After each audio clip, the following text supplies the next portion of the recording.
What's going on, guys? It's Jimmy here. Welcome to our daily show where we discuss the fourth stimulus package update, stimulus check update, daily news, everything going on here in our country, in Washington, D.C., and everything you need to know about on a daily basis. If you're new to our YouTube channel, make sure to click the subscribe button down below so you don't miss out on new videos that come out here every day at 10 a.m., 3 p.m., and 8 p.m. Eastern Standard Time. And thank you so much for giving these videos a like. You guys are amazing. We have several pieces of big news here for you guys today. There's a lot going on here in our country. We're going to hear from Senator Bernie Sanders regarding the stimulus package, several different things here from President Biden as well. We're going to jump right in. So here we go. Okay, number one, President Biden says that no American forces will be moving into Ukraine. This is after they say that 8,500 American forces may be deployed to Europe, but will not move into Ukraine. Here's what he has to say. Those forces in high alert they're part of a NATO operation, not a sole U.S. operation, and I've made it clear to President Putin that we have a sacred obligation, Article 5 obligation to our NATO allies, and that if in fact he continued to build up and/or was to move, we would be reinforcing those troops. And I've spoken with every one of our NATO allies in person, virtually, and we're all on the same page. We've got to make it clear that that there's no reason for anyone, any member of NATO, to worry whether or not NATO would come to their defense. There's been no change in the posture of the Russian forces. And now they're, as you know, they're along the entire Belarus border. And I made it clear to early on to President Putin that if he were to move into Ukraine, that there'd be severe consequences, including significant economic sanctions, as well as I'd feel obliged to beef up our presence, NATO's presence on the Eastern Front, Poland, Romania, etc. So President Biden says there will be no American forces moving into Ukraine. But this comes a day after Biden's comments that the Pentagon announced that they are readying 8,500 troops to potentially deploy to Eastern Europe as Russia has 100,000 troops near the border of Ukraine and is potentially going to be invading there. You heard President Biden there say that they have an agreement to uphold with NATO allies. So yeah, most of the troops would help the NATO response force, a multinational force that the alliance could deploy on short notice. That force has not yet been activated. Asked about what would lead to the deployment of the 8,500 troops, Biden said it depends on what Putin does or doesn't do. Also today, a New York judge made a major ruling striking down the state mask mandate. This is just today here in the state of New York. A New York judge struck down the state's mask mandate, ruling the governor overstepped her authority in imposing a rule that needed to have been passed by the state legislature today. Yeah, so we're seeing a lot of mask mandates, vaccine mandates on the state level, on the federal level, challenged in court, challenged by judges, on the Supreme Court level, on the federal level, on the state level, being challenged here in multiple different authorities. Let me know your thoughts here. Of course, everybody has a different opinion. Some people are for this, some people are against this, and some are being upheld, some are being stricken down. And a lot of these things end up going to the Supreme Court, which have had mixed results as well. The last Supreme Court ruling, the Supreme Court actually upheld one and struck down one. So, and these are probably going to be ongoing as the pandemic is ongoing as well. Meanwhile, yesterday's virus cases over 1 million yet again. Wow. Yesterday's people testing positive, 1,029,906. Ouch. Remember, these are only people that go to the official testing facilities, not even using the at-home test that you can get for free now. I'll let you guys know about this again here. If you haven't ordered these yet, write this down here and go to this website after this video, covidtests.gov, covidtests with an S, .gov, not .com. This is a website you can go to and order these for free, for at-home tests for free. You don't need to put in a credit card or anything. You literally just put in your name, your address, and click checkout. It takes you like 1 minute. 1 minute. You can thank me later. That's it. No credit card, no nothing. You put in your name, your address, and you can order 4 of these per home address. Please do this. It's completely for free. It's from the government. It's an official government website. You definitely want to do this. Even if you don't have the virus right now, you might need to test in the future to see if you're positive. It's definitely worth doing. Also, the government is having free N95 masks that you're going to be able to get from pharmacies, community health centers, or stores like Hy-Vee, Meijer, CVS, Walgreens, and Kroger. I'm not sure if Walmart's included as well. You can ask when you're there. But all these different stores across the nation and Walgreens are going to be, while supplies last, you can go in there and pick up a maximum of 3 per person. These are N95 masks, okay? Also, I want to say here, some experts say you can reuse N95 masks. If they're like the N95 masks that I have, they're very high quality. They're not thin. They're pretty thick. And especially if you have 3 of them, experts say you can just kind of rotate them. Okay, so like use mask number 1, put it aside, then use mask number 2, put it aside, then use mask number 3. You don't necessarily need to use it as a one-time use, okay? You can use it 5 times or something like that. They say you don't necessarily need to use it one time, especially if you're just going into a store and then coming out and something like that. So keep that in mind. These are what experts are saying. This isn't necessarily my opinion or anything like that. You can look it up. But these are, if you've ever worn an N95 mask, they're much, much thicker and higher quality than, say, like a blue, like surgical mask. They're much, much thicker. They're much, much higher quality, and they're way better than like cloth masks, okay? Way, way better. So just keep that in mind. You don't necessarily need to throw it out after one use. You can, but if you ever buy these like on Amazon or something, they're like $3 a mask sometimes, or even more. So they're definitely higher quality and more expensive. So if you choose to, experts say you can use these more than once, especially if you kind of rotate them and give it some time in between. And if you have 3 of them, you can kind of rotate them. So keep that in mind.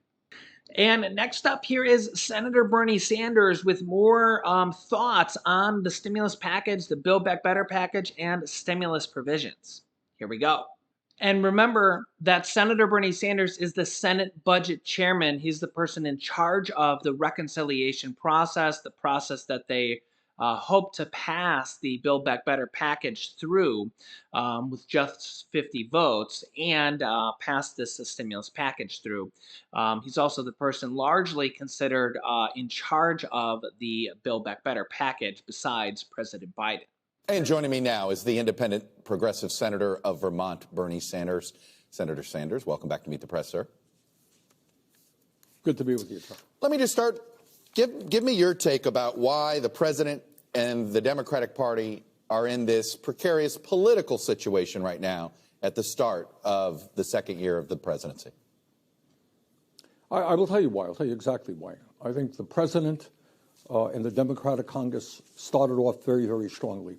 They looked at the economic crisis that was caused by COVID. We stood up strongly, and we passed the American Rescue Plan, which did an enormous amount in revitalizing our economy, put money into the hands of working people, put money into hospitals and into healthcare, lowered childhood poverty by 40% by putting direct payments in the hands of working class parents all over this country. We were off to a great start. And we also passed along the way the strongest infrastructure bill that has been passed since Dwight D. Eisenhower in order to rebuild our crumbling roads and bridges and water systems, expand broadband, and create many, many hundreds of thousands of good-paying jobs. We were off to a great start. And then I will tell you exactly what happened. 50 members of the Republican Party decided that they were going to be obstructionists, that they were not going to help us address the crises facing working families, not going to deal with the existential threat of climate, not going to be dealing with the high cost of prescription drugs, the need to expand Medicare, the need to improve home health care, et cetera, et cetera. And then you had two United States senators joining them, Mr. Manchin and Senator Sinema. And then for 5 months now, there have been negotiations behind closed doors trying to get these senators, these two Democratic senators, on board. That strategy, in my view, Chuck, has failed. Yeah. It has failed dismally. We saw it last week in terms of the Voting Rights Act. We now need a new direction, in my view, and that is to take it to the Republicans to bring important pieces of legislation that impact the lives of working families on the floor of the Senate. Right. And if the Republicans want to vote to protect the wealthy and the powerful, that's their right. Let the American people see what's happening. So you think this really is a process problem, if you will, tactical problem, not a substance problem. So does this mean you think from the beginning, and I hate you even using the word reconciliation for this audience, you know, we don't want to get mired into that Congress speak there. But do you think that was sort of a mistake, right? Lumping it all in, that there should have been separate votes for everything, or now there should be? No. Okay. No, that is exactly not what I'm saying. What is in the reconciliation bill, and I know that's inside the Beltway, is enormously popular.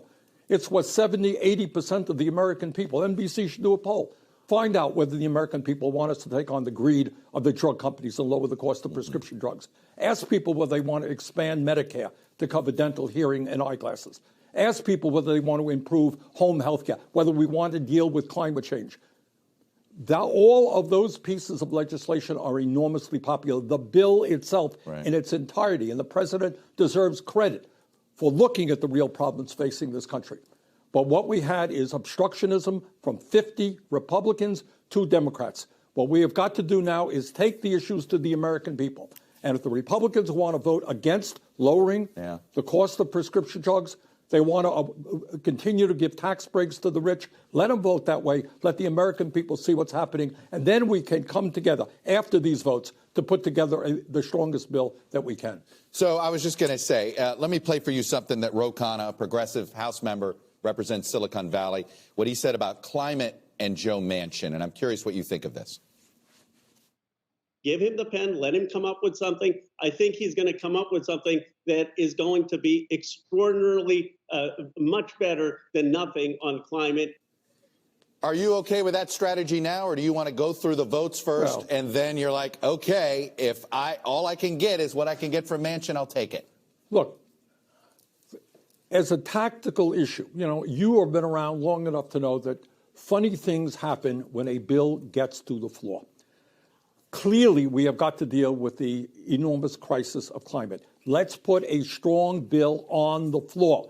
And if Mr. Manchin and Ms. Sinema want to vote against it or whatever, Republicans want to vote against it, we can go from there.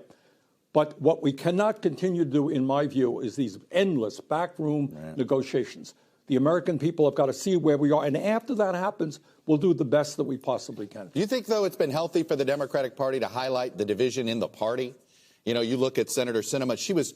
She was censured by the Arizona Democratic Party over what some will look at as a disagreement over tactics, not over substance, but over tactics. Do you think that was an appropriate action? Yeah, I do. I think it's exactly right. Look, on that issue of voting rights, this is something that's almost different than anything else.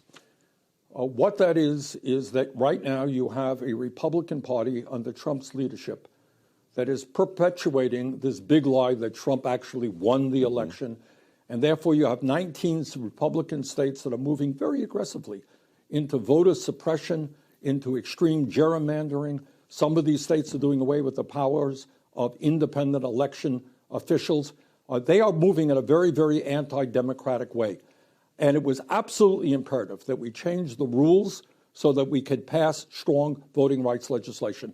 All Republicans voted against us. 2 Democrats voted against us. That was a terrible, terrible vote. And I think what the Arizona Democratic Party did was exactly right. Let me ask you this. As you know, I'm going to have my next guest, Congresswoman Alyssa Slotkin. She's part of some swing district members of Congress that wanted also a retooling, but in a different way. Would like to see more compromising focus on the inflation and COVID issue right now. Essentially, while agreeing with you that the ideas are popular, voters are worried about near-term issues right now, and that's what's better for the midterms. What do you say to her? Well, I think that in a sense that's right. We can chew bubblegum and walk at the same time.